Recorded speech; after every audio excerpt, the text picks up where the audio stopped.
Voltamos aqui pela TV Horizonte, conversando agora com a doutora Patrícia Salomão. Doutora Patrícia, bom dia. Bom dia, Cir. Pois é. Vamos continuar falando dos problemas do INSS, das pessoas que estão aposentadas. Tem um tal de pente fino aí agora no INSS, que as pessoas estão, aquelas pessoas que já se aposentaram, principalmente por invalidez, estão chamados para fazer assim, um teste final. Pode ou não voltar ao trabalho? Pois é, assim, isso está acontecendo demais. As pessoas aposentadas por invalidez há muitos anos, alguns casos 30, 15, 20, chega até 30 anos, e o INSS está convocando essa operação Pente Fino, que é com a alegação de combater fraudes. Tem casos que realmente algumas pessoas estão aposentadas por invalidez e que já estão capacitadas para o trabalho. Mas essas pessoas não pediram para se aposentar. O próprio INSS se aposentou essas pessoas. Então elas ficaram fora do mercado de trabalho, ainda que talvez tenham uma capacidade, mas tenham uma doença, talvez não incapacitante, e aí a situação é muito delicada. Essas pessoas realmente têm que procurar uma ajuda profissional, né? Procurar um advogado da confiança delas e verificar o que pode ser feito, né? Manter essa aposentadoria, entrar com a ação na justiça para isso, ou ver se já podem se aposentar por tempo ou por idade. Então, o caso tem que ser avaliado, porque é uma realidade, as pessoas estão sendo chamadas, tem que fazer a perícia, é obrigatório fazer aquelas que estão dentro da lei ali, e aí as pessoas realmente têm que buscar uma orientação profissional. Aquele telespectador que receber, então, essa nova chamada tem que atender, mas deve procurar o profissional antes de fazer a perícia? Até pode fazer a perícia antes, porque ela precisa realmente ter a negativa. Mas é bom procurar para verificar se tem os laudos médicos e tudo. Porque às vezes as pessoas vão lá e elas nem laudo têm, vão lá fazer a perícia na maior inocência. Então é importante essa orientação.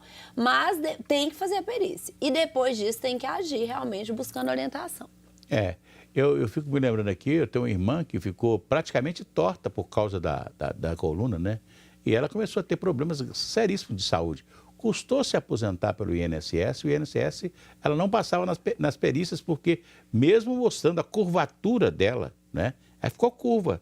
Por causa a perícia achava que estava tudo bem, né? Até que um dia encontrou um médico que a examinou e falou: nossa senhora, a senhora era para estar aposentada há mais tempo, né? Agora, mulher, você conhece mulher, né? Mulher para de trabalhar? Não. Hein? Pois é. A mulher trabalha dentro de casa. E isso não? é outro detalhe, assim, as pessoas têm que saber, quem está aposentado por invalidez não pode exercer nenhum tipo de atividade remunerada. Pois é, não estou dizendo remunerada, estou dizendo a mulher dentro de casa, ela trabalha. Ah, é verdade, verdade. Dentro de casa ela não para de trabalhar. A gente para não trabalhar só se estiver de cama, como Nossa, diz. e é até difícil, não é? Ó, gente, mas tá bombando aqui de perguntas, vamos a elas? Vamos mandar brasa. A Lúcia, que é do Barreiro, obrigada pela audiência, ela pergunta para a doutora Patrícia: o INSS negou meu pedido de salário maternidade, alegando que não tinha carência mínima, pois quando meu bebê nasceu, eu tinha pago apenas 4 meses de contribuição. Pergunta a Lúcia: eu tenho direito? Pois é, Lúcia, tem que analisar o caso concreto, porque às vezes o cliente não passa a informação todinha, né, nessa situação aí. Mas é importante explicar essa questão da carência. Existe, porque é igual um seguro de um carro. Você não vai lá e faz o seguro depois que o carro bateu.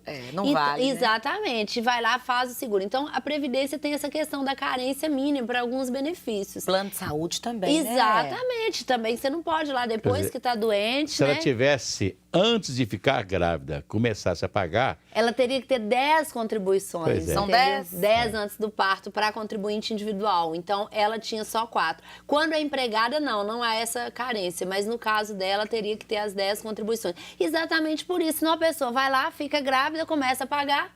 E aí tá tudo bem, né? E recebe o salário maternidade. Qual outra pergunta, Tem Patrícia? aqui, bombando, Silvia do bairro Betânia. Olá, Silvia, pergunta: eu sou professora em uma escola estadual e tenho tempo de contribuição no INSS, onde sou concursada. Eu gostaria de saber da doutora Patrícia se posso me aposentar no INSS e também no serviço público. Olha, essa dúvida é muito comum mesmo. O que acontece? As pessoas, né, primeiro que professor pode acumular aposentadoria, que é uma das coisas que a Constituição permite, né? Quais são as profissões, doutora, que pode? Na verdade, são os de professores, né, e de médico. Tem que olhar a situação, cada caso, de cada regime, né? Entendi. Mas é possível essa acumulação diferente de, por exemplo, você, né, em outra profissão. Mas outra coisa que é importante saber é que em regimes separados pode. Então, a pessoa pode aposentar pelo INSS e pelo Estado, por exemplo. Eu tenho um caso típico, né? de um sujeito, de um senhor que trabalhou durante muitos anos como funcionário da Prefeitura Municipal de Belo Horizonte. Mas, ao mesmo tempo, ele pagou Previdência. Ao mesmo tempo, ele pagou a Previdência como autônomo. Pagou a Previdência como autônomo. Não deixou de pagar a Previdência religiosamente, mais de 35 anos. Quando ele se aposentou no serviço público, ele também pediu aposentadoria na época era INPS. É isso aí. Na época, INPS. E foi negada a aposentadoria dele. Aí ele entrou com uma ação na justiça, né? E essa ação ficou mais de 20 anos. Eu sei que ele recebeu uma bolada considerável. Ó, que coisa boa. Então, essa situação exatamente essa que o Assis explicou aí. Pode acumular, né, de regimes separados, não é essa proibição. A reforma queria ter mudado isso, mas por enquanto não vai mexer. Então, é importante fazer um planejamento nesse caso. Eu estou pegando muito casos de professores para verificar se vai averbar tempo de um para o outro. O que é melhor fazer? Também não é simplesmente decidir assim, eu vou me aposentar nos dois e pronto. Eu tive um caso de um cliente semana passada que a gente usou um tempo do INSS para ele averbar e já conseguia se aposentar no serviço público antes da reforma. E que fez a diferença, né? Exatamente. E aí ele deixou um tempo lá para depois se aposentar lá por idade, por exemplo. Então, é preciso verificar essa situação, mas que é possível direito, só que cada caso tem que ser analisado Por exemplo, separadamente. um professor público que, quando começou a trabalhar como professor, recebia o pagamento, o Estado fazia, mas a pessoa pagava INSS. Depois, esse tempo de contribuição ao INSS foi incorporado, quando ela passou no concurso e foi ser professora normal no Estado, esse tempo foi incorporado. A reforma da Previdência prevê isso ainda ou vai ser proibido? É totalmente possível. Ele vai averbar esse tempo sem problemas nenhum. Bombando Pergunta? aqui. Pode Vamos lá. ir? Pode ir lá. O Joaquim, obrigada, Joaquim. Ele é do centro de BH. Ele está falando o seguinte: eu trabalhei como vigilante por mais de 10 anos. Pergunta: tem algum direito? Então, vigilante até teve uma decisão atual aí do STJ, que inclusive o vigilante que não faz porte, né, o uso de arma, né, Arma o de porte fogo. de arma, que também tem direito. Isso aí são os casos de aposentadoria especial, né, de periculosidade e insalubridade. Então, o que acontece? Esse tempo que ele trabalhou como vigilante, ele vai valer, no caso do homem, 40% a mais. Então, 10 anos viram 14. Mas isso também tem que ter orientação. Uma coisa boa. Tem que ser comprovado direitinho. Então, assim... Inclusive, tem que ter trabalho noturno, né? Tem que olhar todas as situações. Tem que ter o PPP, dependendo da época, pode ser só por profissão. Então, tem que olhar o caso direitinho, mas é possível sim, tem que correr atrás. Quer dizer, o tempo é incorporado a mais, 40%. Isso aí. Desde que ele comprove tudo direitinho. E o INSS, infelizmente, tem deferido muitos casos, mas aí a pessoa tem que ir para a via judicial. Não tem jeito. Joaquim, pode ser que você tenha direito, hein? Não perde tempo não, não é mesmo?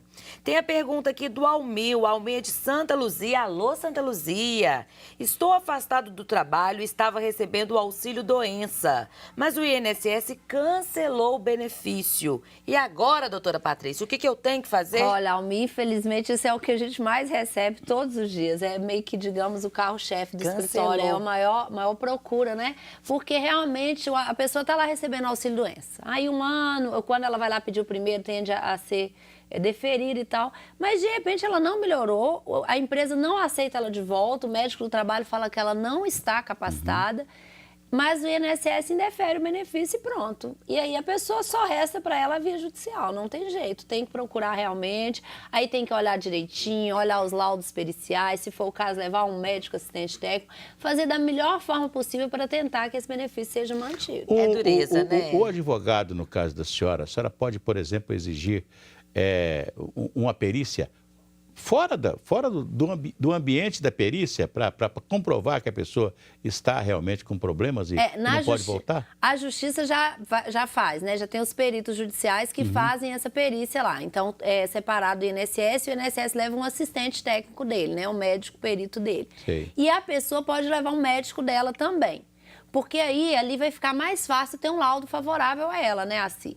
porque ela vai ter ali, né, o médico perito da justiça, teoricamente, ele ali tá, como, né, ele é imparcial naquela causa, né? Ele tem a fé pública porque ali. o perito do INSS vai lá para tentar comprovar que o sujeito pode voltar a trabalhar. Exatamente. Então, ele vai passar por uma perícia judicial e muitos casos são restabelecidos direitinho, se a pessoa tem como comprovar e tudo, a incapacidade. A incapacidade, ela é relativa, às vezes, que tem muito a ver também com a profissão que a pessoa exerce. Faz, né? Então, às vezes, mesmo a pessoa achando que ela está incapacitada, o médico dela, mas às vezes o perito entende que ela não está incapacitada porque ela realmente ainda consegue fazer aquele trabalho dela. E isso é muito relativo, né? É muito complexo. A linha é muito tênue. Muito, né? muito mesmo. Olha, tem uma dúvida aqui sobre união estável, hein? Oi, Neuza, ela é lá de São Joaquim de Bicas, obrigada pela audiência. Ela fala o seguinte: moro com meu companheiro há mais de 20 anos. Se um de nós morrermos, o que teremos que fazer para conseguir a pensão, doutora? Olha, a Neuza está sendo precavida, digamos assim. É o que mais a mulher faz, se precaver. Porque, via de regra, as pessoas já nos procuram depois que já faleceu.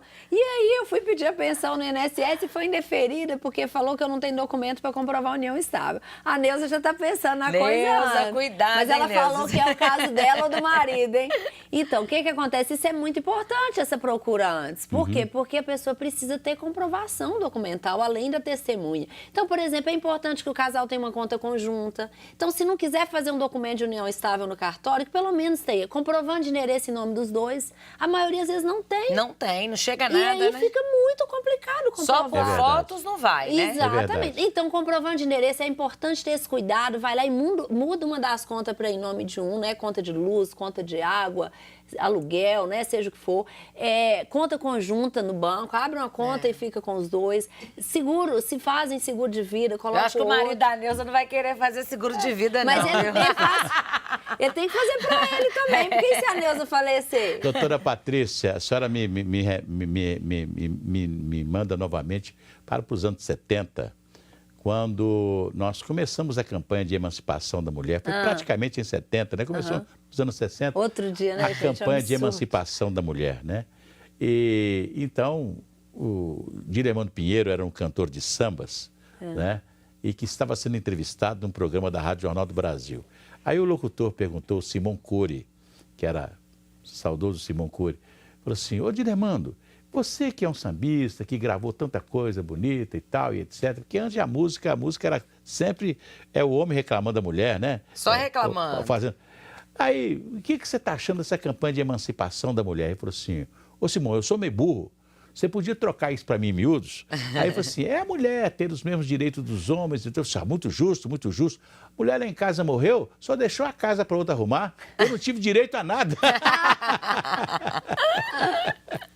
Pois é, Quer dizer, então, aí quer no dizer, caso o marido da Márcia, ele também tem Da direito. Neuza. Tem direito da Neuza, também. desculpa, também tem direito à pensão. Ó, o marido vai querer fazer aí o seguro de vida, não, viu?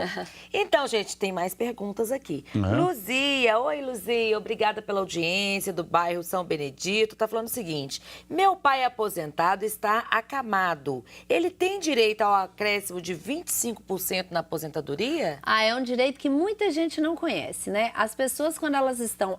Na lei já prevê a aposentadoria por invalidez. Se ficou incapacitado no sentido de depender da ajuda de outras pessoas, né? Digamos, nesse caso dele, acamado. A pessoa não sai sozinha de casa, às vezes não se alimenta sozinha, né? Tem que ter alguém vigiando. Não toma nenhum banho, né? Tem que ter um tomador de conta ali o dia todo. Ela tem direito a esse acréscimo de 25% sobre o valor da aposentadoria dela.